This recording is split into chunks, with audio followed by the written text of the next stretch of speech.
Good morning, good afternoon, and good day to you all, and welcome to another exploration of a poem from the Power and Conflict AQA anthology.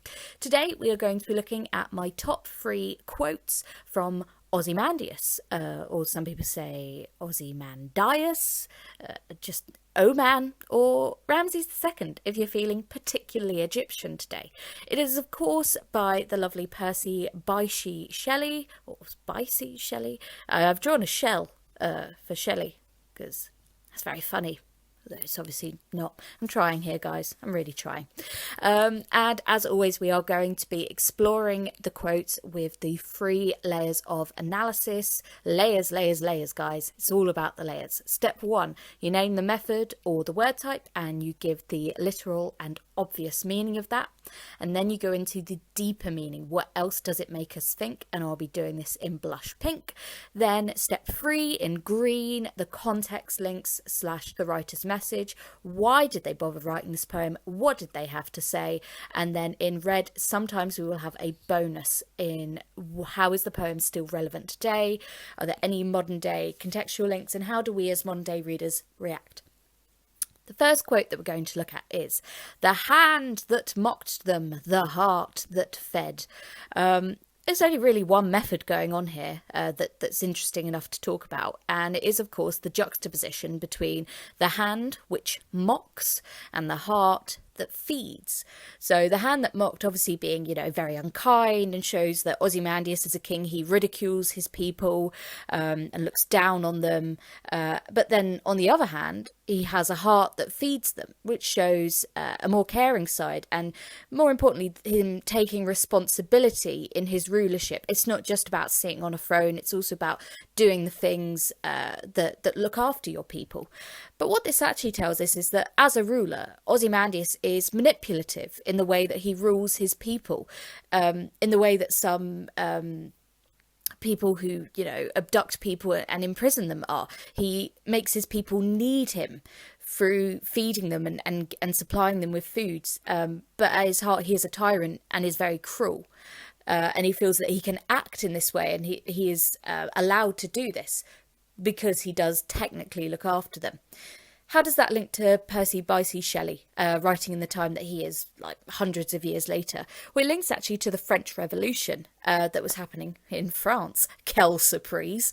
And everyone at the time was very discontented with the way the monarchy selfishly ruled. They gave high taxes to fund their lavish and opulent lifestyles.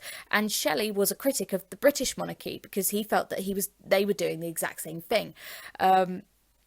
And the kind of cruelness of claiming that you're looking after your people, but at the same time, you're living a completely different lifestyle to them. You're being very selfish and tyrannical.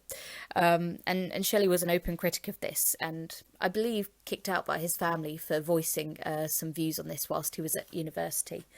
Poor bloke. Oh well, he survived and wrote great poetry. So there we go.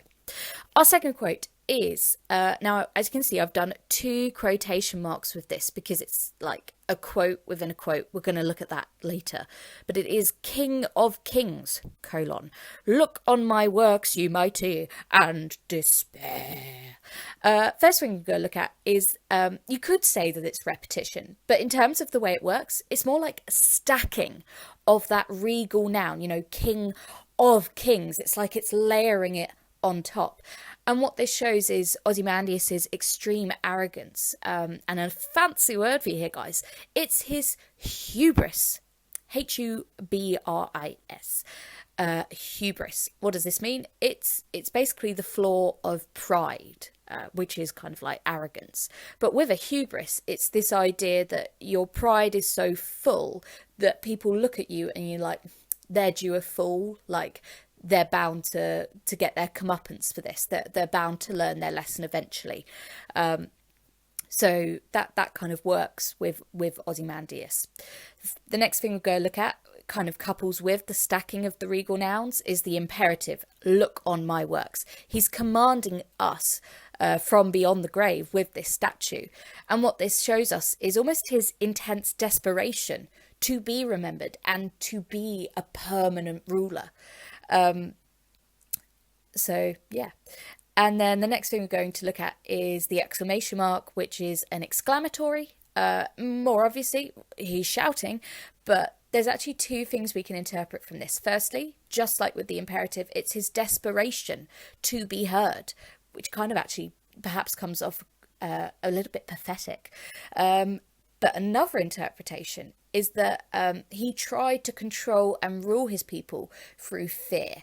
If you think about, the reason why people shout, if you think about when you're a very young child, the thing that is scary is when an adult shouts at you. It is intimidating, it makes you afraid, and it makes you bend to their will at times. So again, it shows how tyrannical Ozymandias is as a ruler. And then the next thing that we are going to look at, jumping back to the whole of the line, "Look on my works, ye mighty, and despair." The line is actually irony, but it's only made ironic but by the line that comes after it. "Nothing beside remains." He tells us to look on his works and nothing is left. It is gone. So it is ironic. And this links us to the message of the poem, that even the most seemingly powerful will fall. And this gives a message of political hope to ordinary people, which again links back to the French Revolution going on at the time, Shelley's hope that the British people might do something similar. Of course, we didn't. I'm not sure why. Maybe it's in the British psyche to be like, oh, I'm just going to sit back and drink my tea and just muddle on through with life, keep calm and carry on. Maybe that's just the British way. Who knows? Now we need to combine all of that together. And look at, okay, how and why is this constant message being reinforced of, oh God, he's so arrogant, he's so arrogant, he's so arrogant, but he is going to fall. And this is all ironic now. And all of that is brought together by the fact that this is what we call a three-tier narrative. We are hearing the words of Ozymandias from a bloke who heard it from another bloke.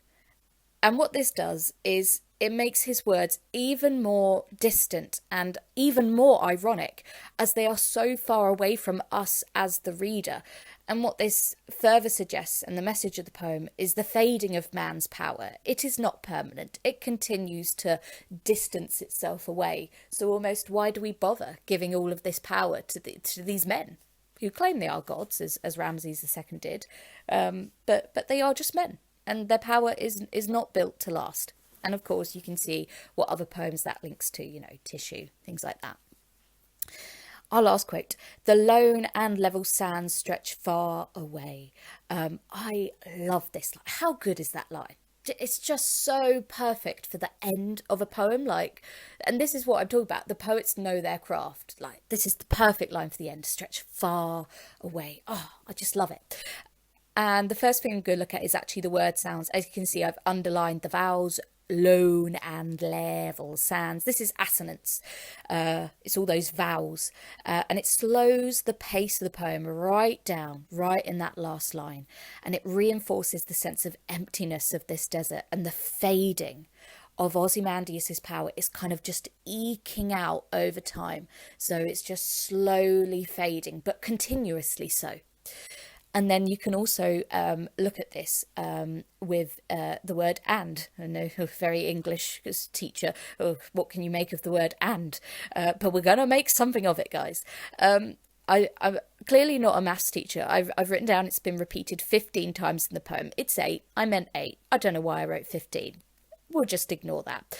Please write down that it's repeated 8 times in the poem. But this is still significant. This is a 14-line poem. That's a lot of ands for a poem this short.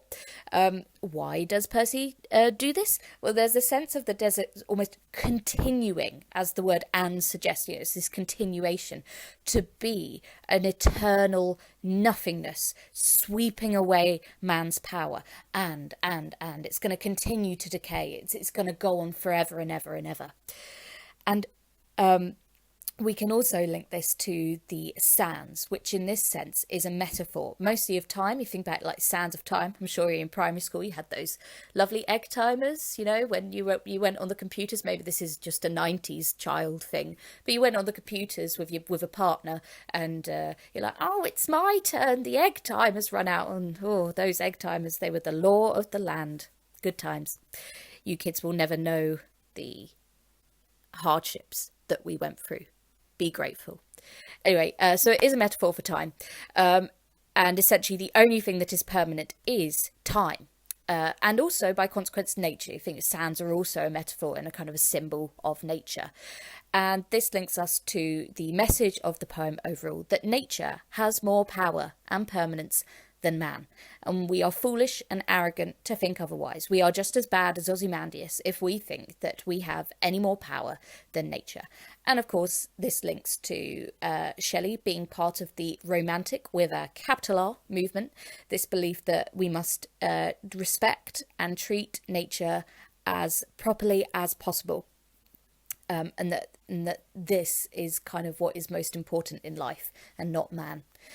And then finally, how do we link that to any kind of modern day perspective, especially with a poem so old, which is about a time that is even older than that? And we can link this to natural disasters. If you think this message about nature being more powerful, it links to Storm on the Island as well.